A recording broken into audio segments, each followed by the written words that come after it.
इसके साथ कोई अगर नाम छूट गया आपसे तो मैं क्षमा चाहूंगा, मैं जल्दी बोल रहा हूँ।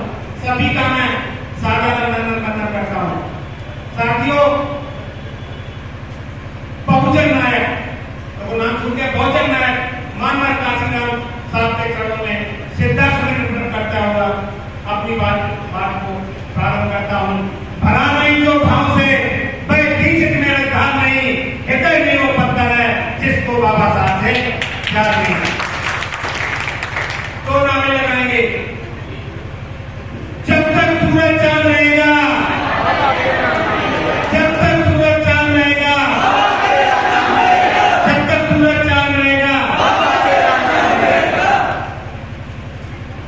देखिए, मैं बहुत संक्षिप्त में बोलूंगा, लेकिन बोलूंगा जरूर, उसको कट कर देंगे, लेकिन बोलना इतनी जरूरी है कि जो हमारे पार्टी अध्यक्ष हैं वो जान देने पर लेकर के इस पार्टी को चलाने चाहती है। उनकी न कोई सुरक्षा है, मैंने उनके साथ 2-3 बार यात्रा भी की है, कोई सुरक्षा गार्ड नहीं है। अपनी जान हथेली लेके समाज की सेवा कर रहे हैं और सभी लोग जानते हैं, चंद्रशेखर नाम जो है देश विदेश तक सभी लोग जानते हैं। अब बारी आप लोगों की है, तो मैं ये कहना चाहता हूं, देखिए बाबा साहब पहले दिन जिस दिन कुर्सी पर बैठे थे, तो जो हमारे समाज के लोग फैक्ट्रियों में 12 से 14 घंटे काम करते थे, पहले कुर्सी बैठते उन्होंने 12-14 घंटे में बैठा करके 8 घंटे ड्यूटी करती थी, वो बाबा साहब। और बाबा साहब ये कहते गए हैं, लेकिन जरा बहुत बड़ा फैक्चर नहीं, पैर 2 खंड हो गए थे, गड्डी में चल रहा हूं, तो बाबा साहब कह गए हैं 21वीं सदी हमारी है, बोल के गए हैं 21वीं सदी हमारी है। तो मास्टर का चाबी बेवकूफी करते हैं, 21वीं सदी जरूर आप प्राप्त करोगे साहब। तो मैं संक्षेप में बोलता हूँ, देखिए हमें बाबा साहब ने वोट का अधिकार देते हुए क्या कहा था। बाबा साहब ये भी कह सकते थे कि हम तुम्हें वोट का अधिकार दे रहे हैं तो हमको वोट देना नहीं।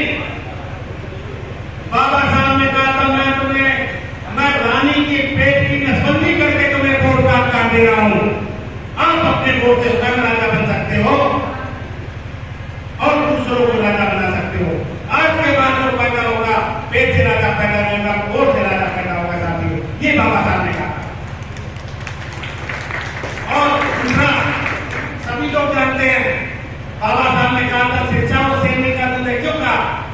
ये भी कह सकते थे कि पढ़ो लिखो, ये भी कह सकते थे, नहीं बाबा साहब ने नहीं कहा।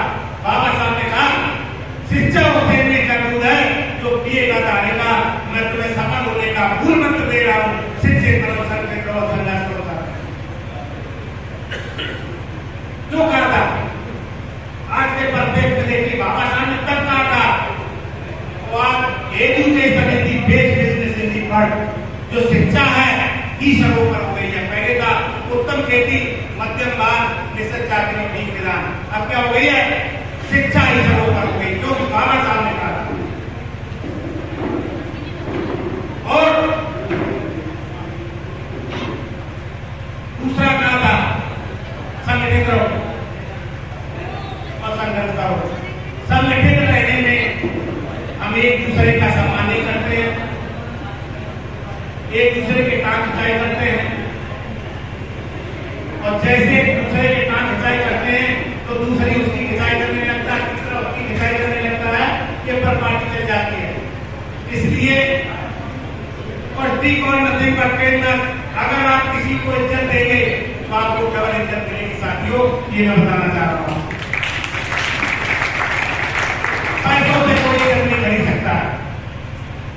उदाहरण देखो, बाबा साहब ने जैसे कहा था शिक्षा एक बनिया जो होता है, एक बनिया होता है, उसके पास कुछ नहीं होता है, सिर्फ तराजू होती है और बाट होते हैं। तो क्या करता है, जो राइट बैठ जाता है, कभी इस पल्ले पे बाढ़ रख देता, कभी इस पल्ले पे बाढ़ रख देता, कभी इस पल्ले बाढ़ रख देता, 8-10 दिन तक वैसे ही करता रहा तो उसके पास कोई नहीं आता है, लेकिन निराश नहीं होता है। वो सोचता है कभी न कभी, क्योंकि पढ़ा लिखा है, वो जानता है कि सभी कभी न कभी कोई हमारे आएगा। तो इसलिए वो काम करता रहता है और फिर उसके बाद एक आदमी आता, 2 आदमी आते, 100 आदमी आते हैं, 200 आदमी आने लगते हैं, तो भारत में जाकर के एक दुकान ले लेता है मंडी जाकर के और वो सेब कहलाने लगता है। जब मानव साहब ने एक सपना देखा था कि अपने समाज को हुक्मरान बनाना है, लोग क्या कहते थे, ये समाज सरकार बनाएंगे, 4-4 माह में नई सरकार भी नहीं। लेकिन दुर्भाग्य की बात है, मैं बताना चाहता हूँ, अगर किसी पढ़े लिखे को पता होगा, हमारे समाज का एक वैकेंसी निकली थी सफाई कर्मचारी की, उसमें भी आधे ब्राह्मण भर दिए गए। क्यों भर दिए गए? जब किसको हर व्यक्ति कहता था चमार सरकार चल रही है, यही कहता था हर जगह की सरकार चल रही है, तो फिर क्या हुआ? उच्च शिक्षा मंत्री राकेश दत्त पाटिल, शिक्षा मंत्री रघुनाथ मिश्रा पंडित, बेसिक शिक्षा मंत्री सैनी ओबीसी से, और यहां तक तो अंटू मिश्रा कुछ भी नहीं थे कानपुर के अंदर, वो सिर्फ मिश्रा जी के बुआ के लड़के थे, उसको एक उपचुनाव में लड़ा करके कानून मंत्री का दर्जा किया, उसने भी हमारा शोषण किया। आपको क्लियर बताया जा रहा है, बिल्कुल हकीकत है। किसी को अगर विश्वास ना हो तो डायरी में सब कुछ लिखा हुआ है। हमारी सरकार में सारे जो मंत्री थे, एक अशोक और एक छोड़ करके कोई कैबिनेट मंत्री नहीं था, उसको भी 2 साल हटा दिया गया। तो अब ये मत देखो, जैसे आप लोगों ने कहा कि 2022 हम देखेंगे, भाई 2022 पहले ही देख लिया, अभी तक देखते आए, और आपने कहा 2022 में भी देखेंगे। चलो हम लोगों ने कहा कि जहां हमारे प्रत्याशी नहीं है भाई प्रस्ताव को दो, कहा कि बहनी हमारी अगर गलत है तो क्या होगा, जब हमारा प्रत्याशी नहीं है बहनी का प्रचार क्या होगा, सरकार नहीं बना पाई। यही अगर लोकसभा में आपने देख लिया तो मोदी ने तो ठान लिया है, क्या ठान लिया है? उसने ये कहा था कि हम बेरोजगारी खत्म कर देंगे, प्रतिवर्ष 2 करोड़ को नौकरियां देंगे। मिली आप लोगों को नौकरियां? किसी को मिली? इसके बाद एक और जुमला किया था, सबके खातों में 15-15 लाख आए, जिसके खाते में आए वहां तो राज भैया, किसी खाते में आए। उदाहरण देता हूं, किसान भी राशन फ्री, ये क्यों दिया जा रहा है? जो 200 साल पहले के गुलाम थे, उन्हें शिक्षा का काम नहीं था, मुंह में हांडी थी, पीछे झाड़ू के समय आ जाएगा तुम्हारा घर, 2014 तक बीजेपी गवर्नमेंट आ गई।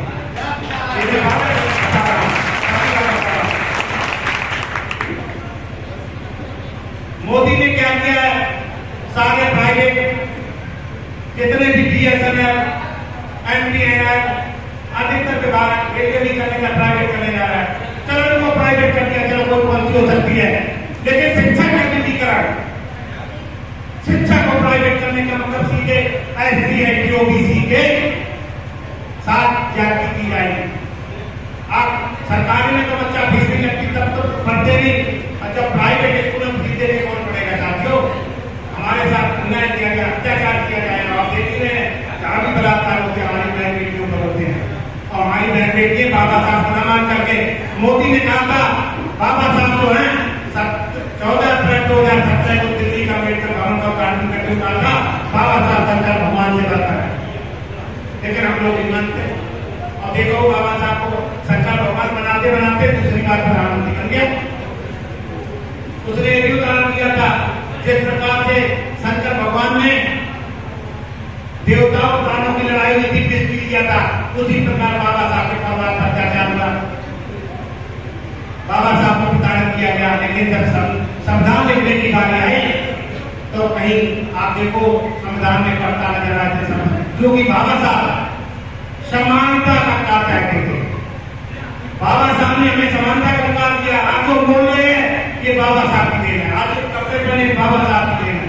हमारे पुस्तक को मैं नाम में पढ़ता था, 85 रुपए की सेकेंड हैंड साइकिल खरीदने में चेक करा रहे थे, ये बाबा साहब की देन है, क्या बोल रहे हैं। लेकिन लोग क्या है, बाबा साहब को जब तक मानते हैं जब तक नौकरी नहीं लगती, और जैसे नौकरी बोलते ये तो देख नौकरी लगते पहली तनख्वाह सीधे मंदिर में जाती है। और फिर भी मैं कहता हूँ पूजा पाठ खूब करो, लेकिन मैं उदाहरण दूंगा। जैसे ये पत्थर का आप ठोस रख दीजिए और कुत्ते को लाइए, वो नहीं झपकेगा। वो जानता है कि अगर हम इतने खरगोश में झपके कितने काम टूट जाएंगे। बिल्ली लाइए पत्थर की और कुत्ते को लाइए, वो नहीं झपकेगा। वो जानता है पत्थर के हैं, हमें कुछ देने वाले नहीं है, मेरे दांत टूट जाएंगे। लेकिन हमारे लोग मैं पूजा पाठ के खिलाफ, जिसको करना है कोई दिक्कत नहीं, करते करो। मंदिरों में आगे आकर अपना पैसा चढ़ाते हो, वही पुजारी लोग मुसन्ने होकर के हमारे पैसों से खाता करके क्या कहते हैं अच्छे अच्छे फल और हमारी बहन बेटियों में अत्याचार करते हैं। पूजा करो, कोई दिक्कत नहीं है, जब करनी है हम उसके खिलाफ नहीं है, मनाते नहीं करो पूजा। लेकिन बाबा साहब की जो पूजा करेगा, मैं वादा करता हूँ उसका लड़का जरूर एसपी, कलेक्टर, डीएम, लेखपाल, जरूर बनेगा। और भगवान की पूजा करना जैसे पूजा है जटाधारी, वैसे उनके परिवार वाला काजे में किस्मत लगी है बेटे की। शंकर भगवान की पूजा करने से कैसे की प्राप्ति हुई आप समझ लीजिए। तो सत्य यही है, जो सत्य को और महिलाओं को, मैं आज मैं बहुत खुश हूं कि महिलाओं की संख्या यहाँ ज्यादा है। तो महिलाओं से विशेष तौर से कहते देखिए, पहले महिलाएं जो थी ना वो दासी के समान थी, कोई उनको राइट नहीं था। पूना पैक्ट के अंदर उनको अधिकार दिया गया, उनको जो अधिकार दिया बाबा साहब ने 1951 में। पहले पढ़ने का कार्य बाबा साहब विदेश में गए, उन्होंने देखा कि हमारी बहन बेटियां तो ऐसी हैं, यहाँ तो बराबर का अधिकार है। तो बाबा साहब ने वहां देख करके महिलाओं को अधिकार दिया। महिलाओं दासी थी, उनका कोई राइट नहीं था, सिर्फ पति की सेवा करना ही उनका कर्तव्य था। हिंदू कोड बिल के द्वारा, पूना पैक्ट में, मैं गलत बोल गया, हिंदू कोड बिल के द्वारा महिलाओं का अधिकार दिया गया। पूना पैक्ट के अंदर हमें वोट का अधिकार दिया गया। तो महिलाएं ही अगर जा गई तो ये पार्टी आजाद समाज पार्टी भीमा की जैसे कौशल वाल्मीकि जी ने सारी बातें बता दी है कि भीमा की का काम क्या है। कहीं भी घटना होती है पुलिस से पहले भीमा में पहुंच जाती है, सबको मालूम है। पुलिस बाद में पहुंचती है, भीमा के लिए पहुंच जाते हैं। आज से जो सब आओ तब तो घंटा 2 घंटा 3 घंटा को सुबह दूसरे दिन हो जाए।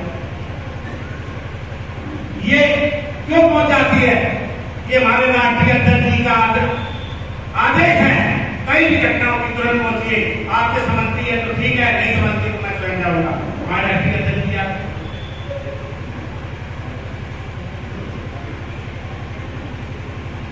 बाबा साहब ने क्या कहा था, मैंने अपना सारा जीवन आप लोगों के उत्थान के लिए समर्पित कर दिया है। मैंने अपना पूरा परवान आप लोगों के लिए कुर्बान कर दिया है। मेरी इस कुर्बानी को व्यर्थ मत जाने देना। अपने मतभेद भुला करके मिलकर के संघर्ष करना, अकेले कोई संघर्ष नहीं होता है। अपने मतभेद भुला करके मिलकर संघर्ष करना है। आज से सब लोग शपथ लेके जाएंगे, एक दूसरों का आदर करेंगे, बड़ों का आदर करेंगे, छोटे वाले आपका जरूर आदर करेंगे।